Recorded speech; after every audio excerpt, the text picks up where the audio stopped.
This is a CBS News special report. Terror in the heartland. And good afternoon from CBS News headquarters in New York. This is John Robertson. A potential break in the Oklahoma City bombing case. We want to go down to correspondent Jim Stewart, who is at our Washington bureau. And Jim, reports of one suspect under arrest. We don't seem to have communication with Jim Stewart at this point, but we understand that... Hello, John? Yes, Jim, are you there? Yes, okay. I hear you now fine, John. What can you tell us about reports of one suspect under arrest, Jim?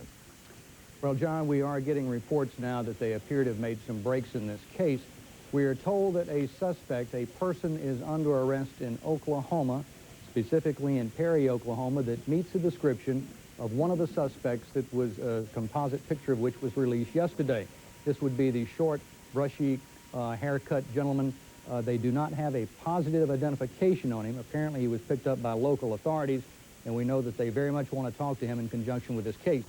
Now, we also know, John, that they are looking to serve search warrants in Michigan, in the lower peninsula of Michigan, outside Sandusky, in a small town called Decker.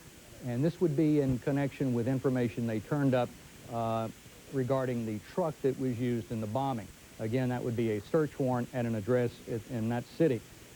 We still do not have any positive identifications of the two men who are being sought in this case, but clearly some progress has been made, and we're led to believe that there may be even an official announcement of some sort later this afternoon. John? Jim, Sheriff William Deppish in Junction City, Kansas, said that the truck that was rented, which is believed to have been used in this bombing, was rented under a name of Robert Kling.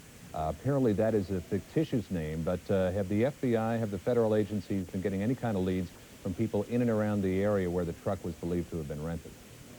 Yes, absolutely. We're told that literally within moments of the time when these pictures were first flashed before the nation, that the FBI, in fact the sheriff himself, received calls from people in the vicinity indicating that they knew some of these individuals and offering identification. And it's been felt for some time that the FBI has some tentative identifications of these people, but have not released all, of course, the information that they do have. The identification cards that were presented when this truck was rented were false. No driver's licenses were asked for at the location where the truck was rented. So when the FBI arrived, they had only false identities and false identification papers to begin tracking.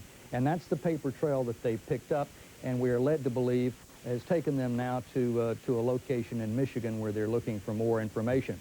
And as to the gentleman who is in custody in Oklahoma, very little is known except that he fits this description.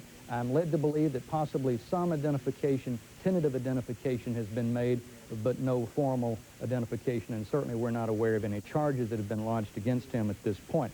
But they have said all along, John, that they had many, many leads in this case, and they stressed rather that they had good leads in this case, and the information that is very fluid right now and still breaking as we speak would tend to certainly back that up. John? Jim, the FBI has received literally thousands of calls to this hotline that they put in place yesterday late afternoon. Any idea whether or not this lead was developed through that hotline, or was it developed independently?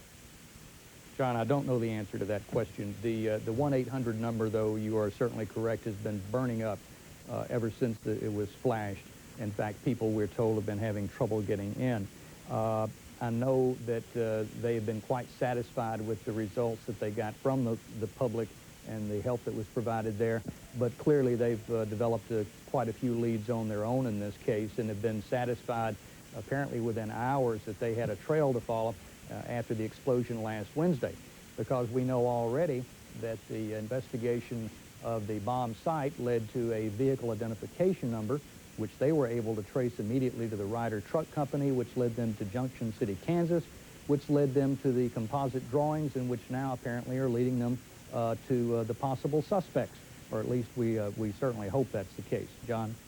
Jim Stewart in Washington, thanks for joining us. Just to recap for you this afternoon, CBS News has learned that one suspect is under arrest in connection with the Oklahoma City bombing. A person matching the description of the short-haired man who was depicted in composite sketches picked up in the area of Perry, Oklahoma, as well as search warrant executed for a vehicle in Michigan. CBS News will have updates all afternoon as the information becomes available. More on the CBS Evening News tonight and your local news. Until then, John Roberts, CBS News, New York. Good afternoon. This has been a CBS News special report.